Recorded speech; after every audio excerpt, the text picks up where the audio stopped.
Çabuk çabuk almayacaklar şimdi almayacaklar çabuk. Koş koş. Gelmesin. Gelmene gerek kalmadı.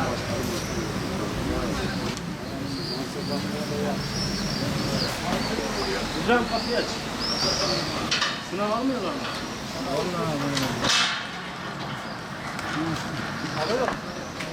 Koş.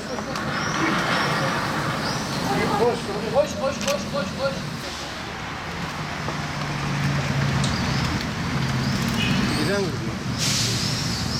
Öbür taraf. İnşallah alırlar ya. Daha başlamadı. Aman. Ha, şuradan biraz önce girdi birileri ya. Bu yanlış kapıda bekliyor ya.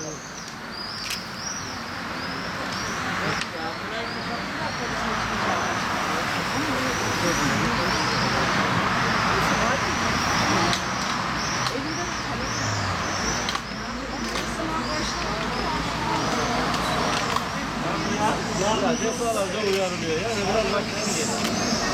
Ya bu sınav şimdi o kadar emek zayi oldu yani. Değdi mi yani sınav? Karışmıyoruz.